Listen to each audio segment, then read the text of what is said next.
The crack of the ice was the only warning Eleanor Taylor had before the frozen surface gave way beneath her feet, plunging her and 6-month-old Samuel into the frigid waters of Willow Creek. The bitter cold of January 1873 in Montana Territory had frozen the creek solid, or so she had thought when she decided to take the shortcut back to her small homestead. Now, as the icy water stole her breath and numbed her limbs, Eleanor struggled to keep her baby boy's head above the surface, his terrified wails cutting through the stillness of the winter afternoon. "Hold on," a deep voice called from somewhere on the shoreline.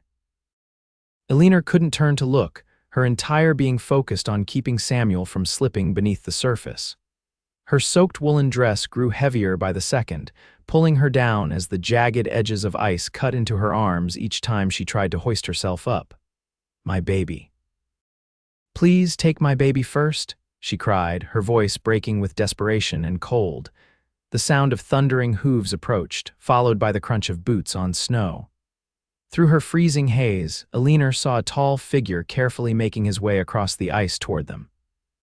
"Stay still, madam," the man instructed, his voice steady despite the danger. He laid himself flat on the ice, distributing his weight as he inched closer. Eleanor could see now he wore a weathered Stetson and a heavy sheepskin coat. His face was partially obscured by a thick dark beard, but his eyes were fixed on her with fierce determination. "Pass me the little one," he said, extending his arms as he reached the edge of the broken ice. With the last of her strength, Eleanor lifted Samuel toward the stranger, the baby's cries weakening as the cold took its toll. The man's strong hands gently took hold of her son, and with careful movements he pulled back from the hole, sliding the baby to safety. Eleanor felt a momentary relief before the cold tightened its grip on her body. Her limbs were growing heavier, and she could barely feel her fingers as they clutched at the breaking ice. The man returned quickly, this time with a rope looped around his waist. "Grab my hands," he instructed, reaching out to her. "I've got you." Eleanor tried to raise her arms, but they felt like lead. The cowboy leaned farther, dangerously close to the breaking point, and managed to grasp her wrists. With a strength born of desperation, he pulled her from the water's deadly embrace and dragged her across the ice to the safety of the shore. Eleanor collapsed on the snowy bank, shivering violently, her thoughts only of Samuel. The stranger had already wrapped the baby in his own coat and was now kneeling beside her. "You're safe now," he said, his voice gentle but urgent as he helped her sit up. "But we need to get you both warm before the cold takes you." Eleanor looked up at her rescuer, finally seeing him clearly. He was younger than she'd expected, perhaps late 20s, with intense blue eyes that stood out against his sun-weathered skin. There was a kindness in those eyes that made her trust him instantly, even as consciousness began to slip away. "My name's Isaac Jones," he said, lifting her into his arms as if she weighed nothing. "I'm going to take you to my cabin. It's not far." As darkness claimed her, Eleanor's last thought was of her baby in this stranger's care and a whispered prayer that they would both survive the day. When Eleanor awoke, she was enveloped in warmth, wrapped in several layers of blankets before a crackling fire. For a moment, disorientation clouded her mind until the memory of the ice breaking beneath her feet jolted her fully awake. She sat up with a gasp. "Samuel," she cried, her voice hoarse. "Your boy's right here, madam," came the reply from across the small cabin. Eleanor turned to see Isaac Jones sitting in a hand-carved rocking chair, her baby cradled in his arms. Samuel was wrapped in a clean blanket, seemingly asleep and peaceful. The sight of her son safe in this stranger's care brought tears to her eyes. "He's been just fine," Isaac assured her, rising carefully so as not to disturb the sleeping child. "Got him warmed up quick. He's a strong little fellow." Eleanor tried to stand but found her limbs still weak from her ordeal. She was dressed in clothes that weren't her own, a man's flannel shirt and a pair of wool trousers rolled up at the cuffs. "I hope you don't mind," Isaac said, noticing her confusion. "Your clothes were soaked through. I had to get you dry. I was respectful as could be," he added hastily, a flush creeping up his bearded face. "There's a woman who lives about a mile from here, Mrs. Abernathy. I fetched her to help with changing your things." Eleanor nodded, grateful for his thoughtfulness. Thank you, Mr. Jones. For everything, you saved our lives. Isaac gently transferred Samuel to her waiting arms. The baby stirred but remained asleep, his little face peaceful against her chest. Eleanor pressed her lips to his forehead, overwhelmed with gratitude that he had survived. How long have we been here? She asked, noting the dim light filtering through the cabin's single window. Most of the day, Isaac replied, moving to stoke the fire. Sun's about to set, storms brewing too. You're welcome to stay the night. Eleanor tensed. A proper woman didn't stay unchaperoned in a strange man's home. But with darkness falling and a storm approaching, she had little choice. As if reading her thoughts, Isaac added, I can ride to fetch Mrs. Abernathy again if it would make you more comfortable, or I can sleep in the barn. No, Eleanor said quickly, not wanting him to venture out in bad weather on her account. You've done more than enough already. I wouldn't ask you to leave your own home. Isaac nodded, relief evident in his features. He was clearly exhausted from the day's events. I'll make up a bed for you near the fire. I'll take the chair. As Isaac busied himself preparing a makeshift bed on the floor, Eleanor studied him more carefully. He moved with the easy confidence of a man accustomed to physical labor, but there was a gentleness to his actions that didn't fit the rough exterior. His cabin, though simple, was clean and well-ordered. Books lined a small shelf unusual for a frontier cowboy. You live here alone, Mr. Jones?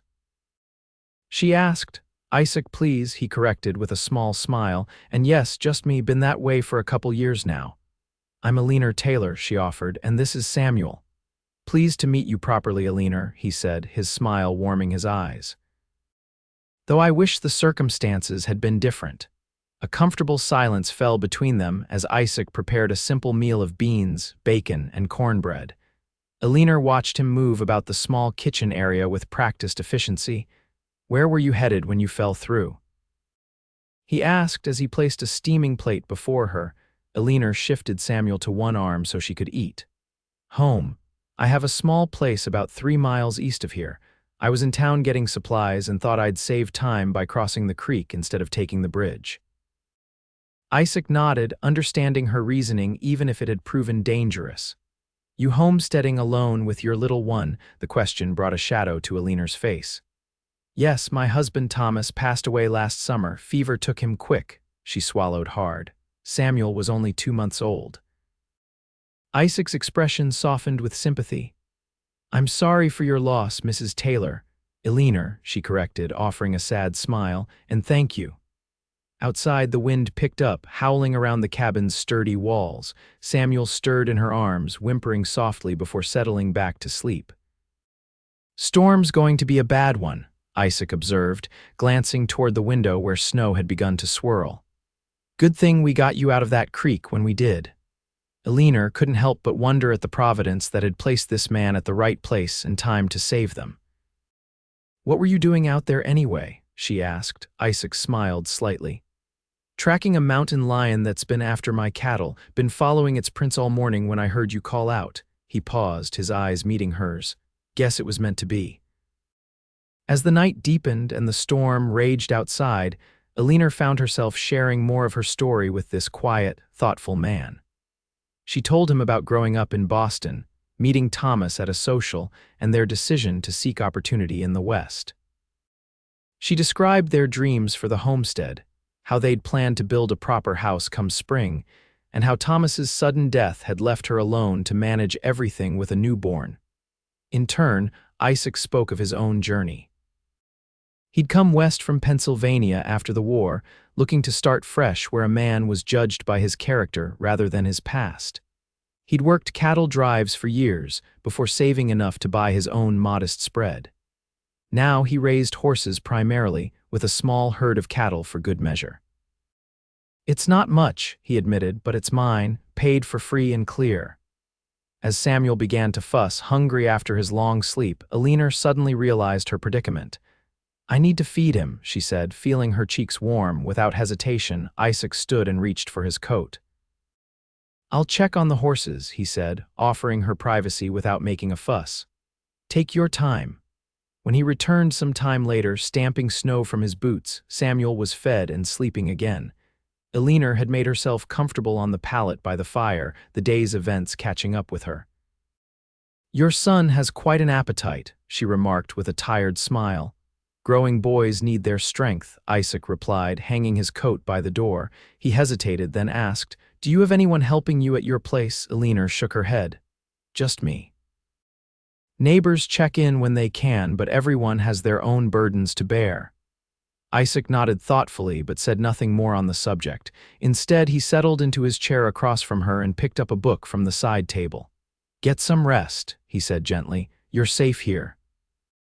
As she drifted off to sleep, lulled by the crackling fire and the quiet presence of her rescuer, Eleanor realized it was the first time since Thomas's death that she had felt truly safe. Morning broke clear and cold, the storm having passed during the night. Eleanor woke to the smell of coffee and frying bacon. Isaac stood at the small stove, his back to her as he prepared breakfast. Samuel was already awake in a makeshift cradle, a wooden crate lined with soft blankets, cooing happily as Isaac spoke to him in a low, gentle voice. "There's your mama, little man," Isaac said, noticing Eleanor stirring. "Told you she'd be up soon."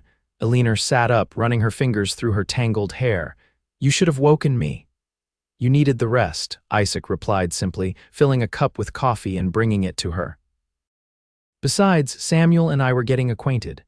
She accepted the coffee gratefully, surprised at how comfortable she felt in this stranger's home after just one night.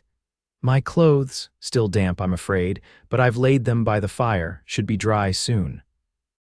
After breakfast, Isaac offered to escort Eleanor and Samuel back to her homestead.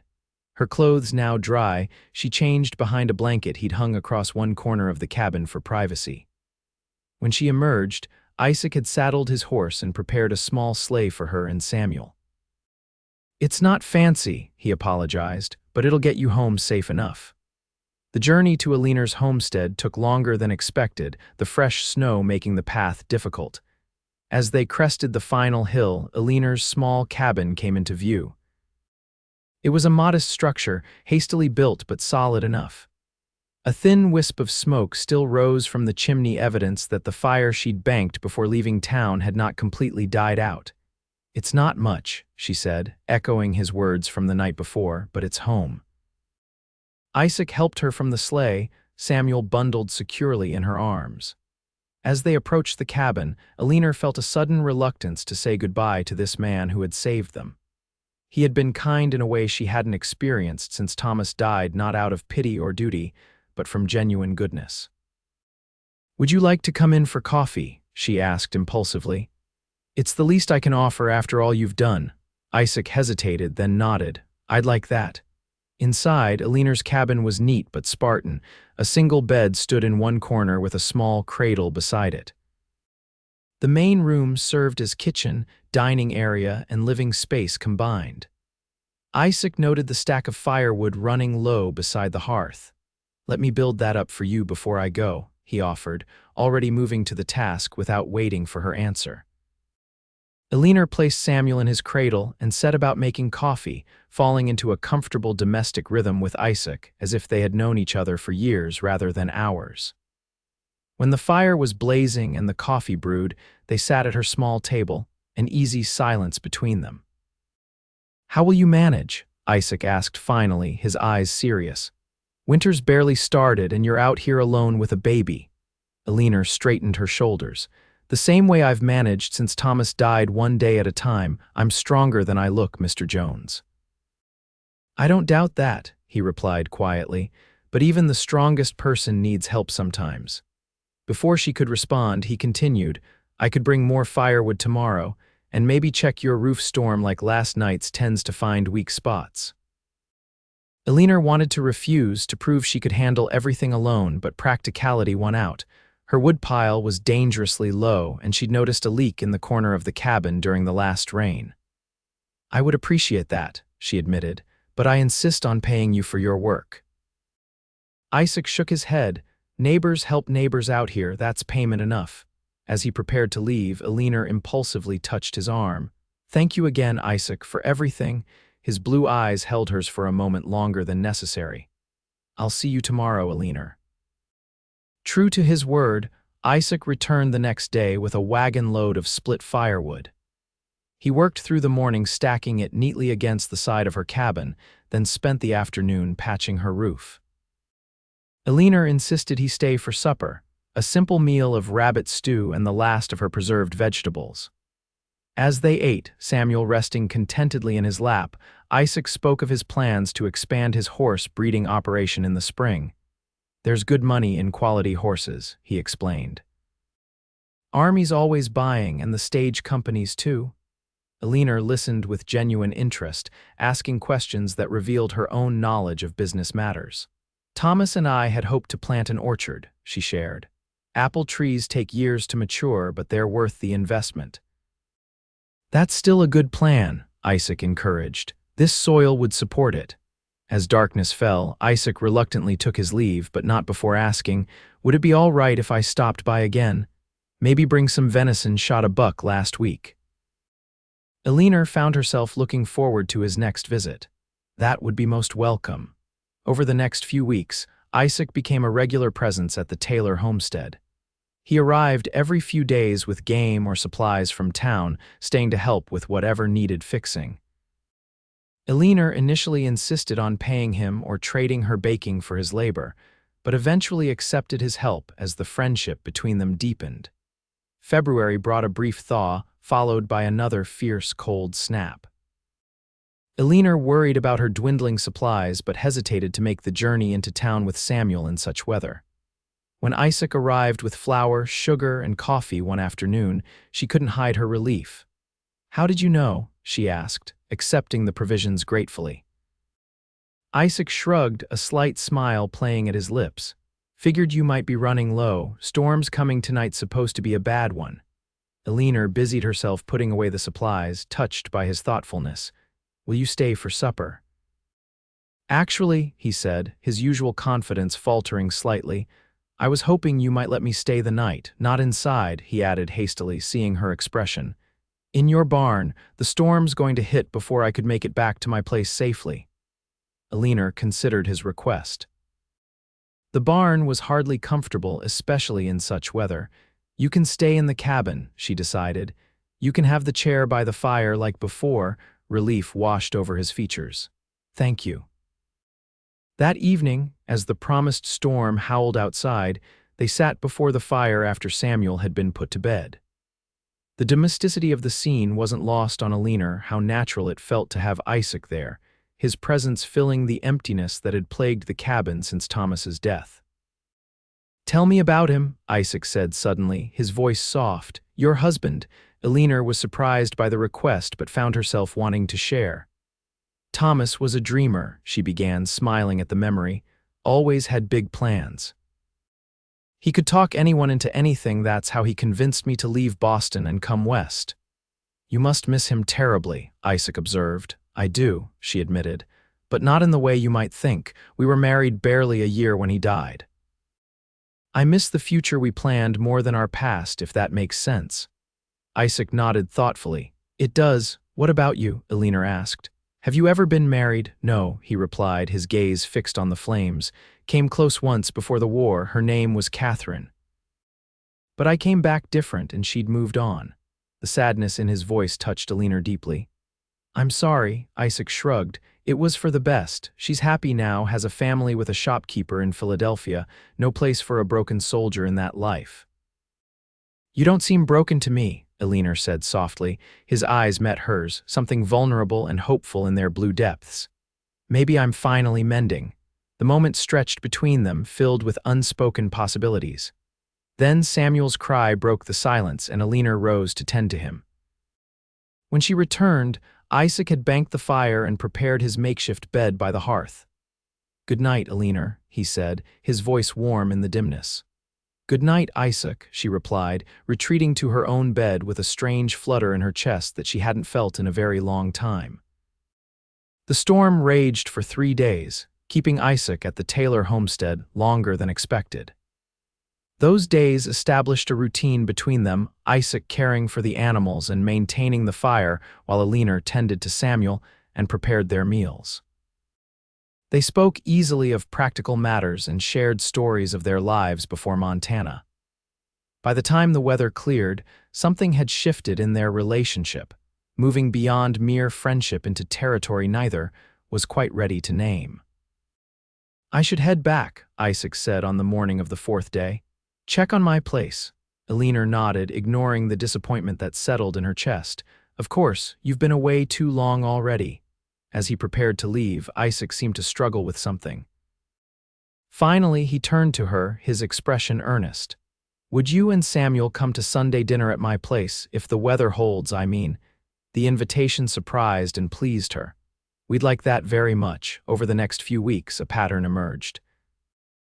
Isaac visited the Taylor homestead regularly, helping with repairs and bringing supplies. Eleanor and Samuel journeyed to his cabin on Sundays for dinner, weather permitting. With each visit, the connection between Eleanor and Isaac strengthened, though neither spoke of it directly. As March arrived, bringing the first hints of spring to the Montana wilderness, Eleanor found herself thinking of Isaac even when he wasn't present. She caught herself watching for his approach from the cabin window, and the sound of hoofbeats always quickened her pulse. Samuel, now 8 months old, lit up with recognition whenever Isaac appeared, reaching for the cowboy with eager hands. "He's growing so fast," Isaac remarked one evening as Samuel practiced standing while holding onto the edge of a chair. "He'll be running all over this place before you know it." Eleanor watched her son's determined little face with pride. "He's strong-willed like his father." "And brave like his mother," Isaac added, his admiration evident. The compliment warmed her, but it also brought a pang of guilt. Was it disloyal to Thomas's memory to enjoy another man's company so much? To look forward to his visits with such anticipation, as if sensing her thoughts, Isaac said gently, "Thomas would want you to be happy, Eleanor, to have someone looking out for you and Samuel." She met his gaze, struck by how well he seemed to understand her. "I know," she whispered. "It's just complicated." Isaac nodded, giving her the space she needed. "Everything worthwhile usually is." The following Sunday, Eleanor and Samuel made their usual journey to Isaac's cabin. The day was unusually warm for early spring, the snow melting in patches to reveal the first green shoots beneath. As they approached the cabin, Eleanor noticed changes: new curtains in the windows, a freshly painted door, flowers planted along the walkway. Isaac greeted them with unusual nervousness, running a hand through his dark hair, which he'd clearly trimmed for the occasion. "Hope you like pot roast," he said, ushering them inside. "Spent all morning on it." The interior of the cabin had been transformed as well. The floors were scrubbed, the surfaces polished, and a new tablecloth covered the small dining table, which had been set with Isaac's best dishes, mismatched but clean. "Isaac," Eleanor breathed, taking in the effort he'd made. "This is lovely." His face flushed with pleasure. "Wanted it to be nice for you both." The meal was delicious, the conversation easy and warm. Afterward, as Samuel played on a blanket near the fire, Isaac hesitantly brought out a small wooden toy, a horse he had carved himself. "It's not much," he apologized, placing it in Samuel's eager hands. "But I thought he might like it." Eleanor watched her son's delight with the simple gift, emotion tightening her throat. "You're very good with him," she observed. "He makes it easy," Isaac replied, smiling as Samuel examined the wooden horse with serious concentration. "He's a fine boy, Eleanor." "He'll need a good man in his life," she said quietly, "someone to teach him things I can't." Isaac's eyes met hers, hope kindling in their depths. "I'd like to be that man," he said simply, "for both of you." The directness of his statement took her breath away. "Isaac." "I know it's soon," he continued quickly. "And I know you're still healing, but I want you to know my intentions. I care for you, Eleanor, and for Samuel. I want to help you build the future Thomas dreamed for you if you'll let me." Tears filled Eleanor's eyes, not of sadness but of relief and something like joy. "I care for you too," she admitted, "more than I expected to." Isaac reached across the table, taking her hand in his. "Then that's enough for now. The rest can wait until you're ready." His patience and understanding only deepened her growing feelings for him. As they sat there, hands clasped across the table while Samuel played contentedly nearby, Eleanor felt the first true hope for the future since Thomas's death. The following weeks brought rapid changes to the Montana landscape as spring took firm hold. The creek that had nearly claimed Eleanor and Samuel's lives now ran clear and swift with melted snow. Wild flowers dotted the prairie, and new calves and foals appeared in the pastures. Isaac and Eleanor's relationship blossomed alongside the season. He continued his regular visits to her homestead, but now they were punctuated with small gestures of affection, a hand on her shoulder, fingers brushing as they passed tools back and forth, lingering gazes across the supper table. Samuel grew increasingly attached to Isaac, reaching for him immediately whenever he arrived and fussing when he left. "He misses you when you're gone," Eleanor confessed one evening as they watched Samuel sleep in his cradle. "I miss him too," Isaac replied, "and his mother." Their first kiss happened on a warm April evening as Isaac prepared to leave after supper. It was gentle and brief, but it left Eleanor breathless with its promise of more. After that, their greetings and farewells always included this tender connection, each kiss growing more confident than the last. As May approached, bringing the anniversary of Thomas's death, Eleanor found herself withdrawing slightly, conflicted about her deepening feelings for Isaac while still honoring her late husband's memory. "I need a little time," she explained when Isaac noticed her distance. "The anniversary is difficult," Isaac understood immediately. "Take all the time you need," he assured her. "I'll be here when you're ready."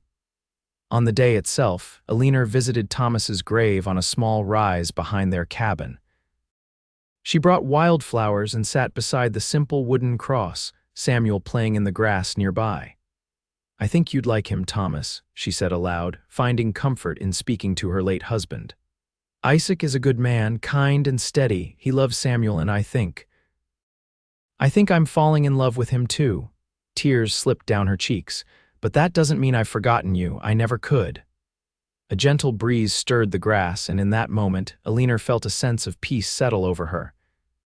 It wasn't betrayal to love again, it was honoring the life Thomas had wanted for her and their son. When Isaac arrived the next day, Eleanor met him at the door with a certainty she hadn't felt in months. "I'm ready now," she said simply. His smile was like the sun breaking through clouds. "For what exactly?" "For whatever comes next," she replied, taking his hand and leading him inside. That evening, after Samuel was asleep, they sat on the porch watching the sunset paint the prairie in gold and crimson. Isaac's arm rested comfortably around her shoulders, her head against his chest. "I've been thinking," he said, his deep voice rumbling under her ear. "Your place and mine are both solid enough, but neither is really big enough for a growing family." Eleanor's heart quickened at his words. "What are you suggesting?" "I found a place," he continued, his voice careful but excited. "About halfway between our properties. It's a proper house, 4 rooms with a good barn and corral. Previous owner gave up and headed back east." "Isaac," she began, but he pressed on. "It would be ours, Eleanor, a fresh start for all 3 of us. We could plant that orchard you and Thomas planned. I could raise my horses. Samuel would have room to grow." He paused, then added softly, "and any brothers or sisters that might come along." Eleanor sat up to look at him, finding his blue eyes intense with hope and love. "Are you asking what I think you're asking?" Isaac shifted to face her fully, taking both her hands in his. "I love you, Eleanor Taylor. I have since the day I pulled you from that ice. I love your courage, your strength, your kindness, and I love that boy in there like he was my own." His voice grew husky with emotion. "I want to build a life with you, both of you. Will you marry me?" Joy bubbled up within her, bright and undeniable. "Yes," she whispered, then louder, "Yes, Isaac. I'll marry you." His face lit with happiness as he pulled her into his arms, his kiss conveying all the love words couldn't express. The wedding took place in early June, a small affair at the town church with neighbors and friends in attendance. Mrs. Abernathy, who had helped Eleanor that first night, stood as witness alongside the blacksmith who had become Isaac's close friend. Samuel, dressed in his finest clothes, remained in Eleanor's arms throughout the short ceremony, reaching occasionally for Isaac's beard with curious fingers. "I now pronounce you man and wife," the preacher declared, and Isaac's kiss sealed their union to the applause of their small community. The celebration afterward was held at their new home, the property Isaac had described, now partially furnished with a combination of their belongings and new items Isaac had purchased on his last trip to Helena. The women from neighboring homesteads brought food, the men brought drink, and music from a fiddle and harmonica filled the air as the sun set on their wedding day. Later, after the guests had departed and Samuel slept peacefully in his new room, Eleanor and Isaac stood on their porch, his arms wrapped around her from behind as they gazed at the star-filled sky. "Happy," he murmured against her hair. "More than I ever thought possible again," she admitted, leaning back against his solid warmth. "Thank you for saving us that day. Best thing I ever did," Isaac replied, turning her in his arms to face him. "But you saved me too, Eleanor.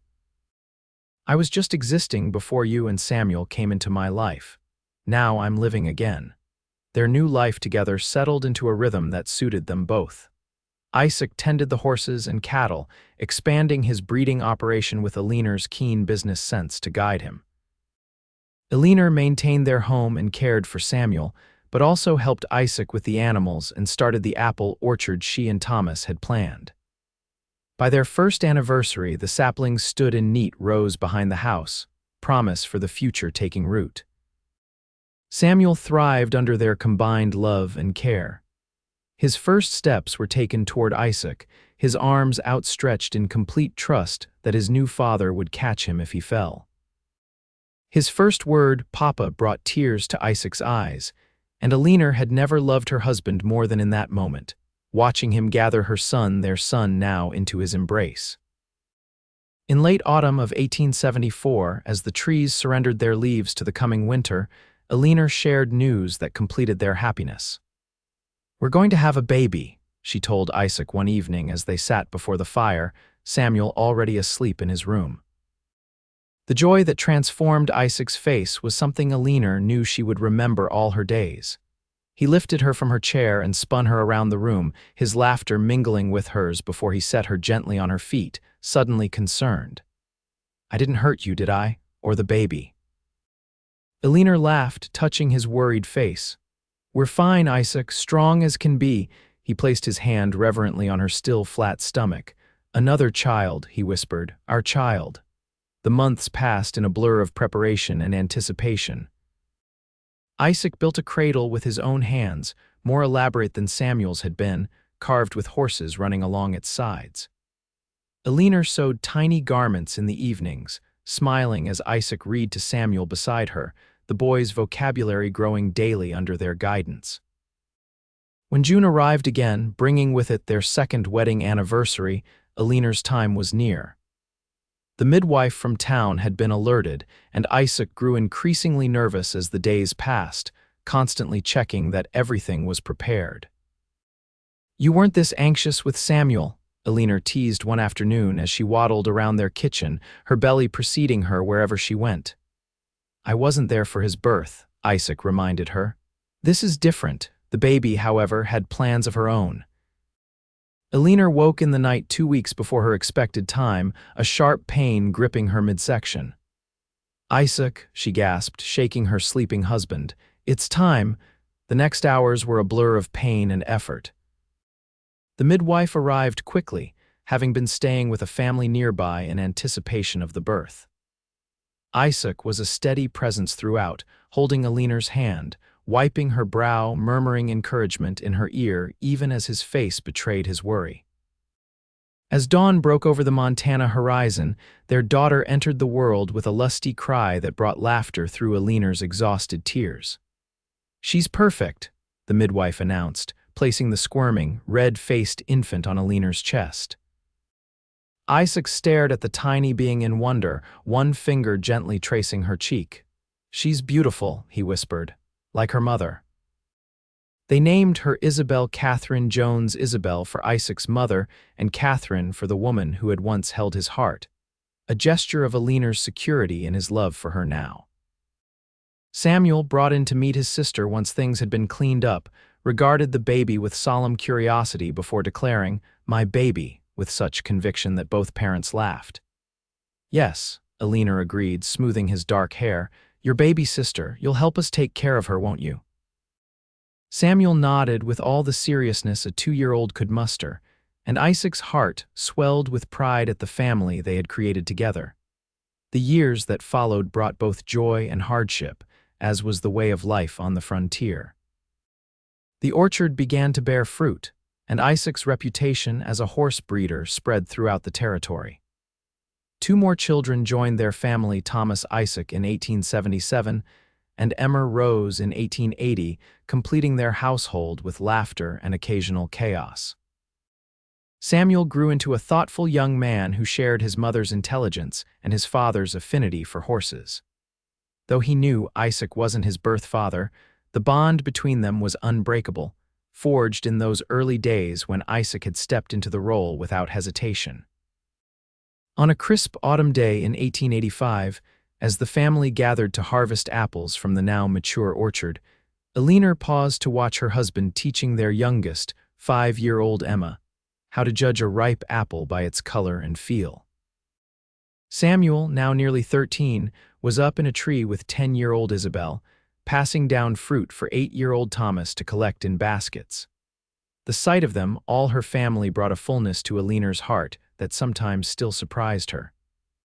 From the darkest moment of her life, falling through that ice with baby Samuel, had come this abundance of love and life. Isaac caught her watching and smiled, that same smile that had warmed her soul for 12 years now.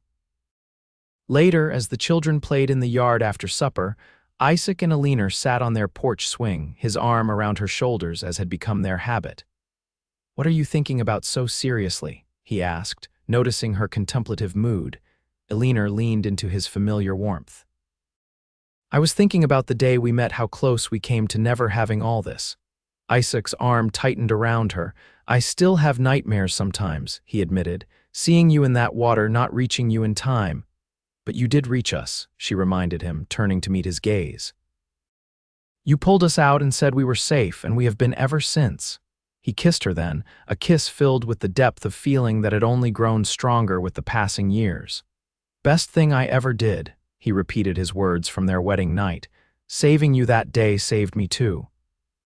As the sun set over their land, painting the sky in hues of gold and pink, Eleanor rested her head on Isaac's shoulder, surrounded by the sounds of their children's laughter.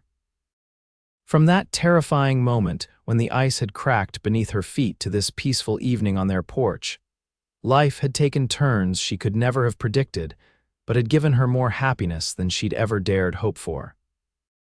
"I love you, Isaac Jones," she whispered, the words as true now as the first time she'd spoken them. "And I love you, Eleanor Jones," he replied, his voice still holding that note of wonder that after all they'd been through, they had found each other. The chill of that January day in 1873 had long since been replaced by the warmth of the life. They'd built together a life that had begun with danger and desperation, but had blossomed into something beautiful and enduring. As darkness fell and they called the children in for bed, Eleanor knew with absolute certainty that she was exactly where she was meant to be, with the man who had not only saved her life but had made it worth living every single day since.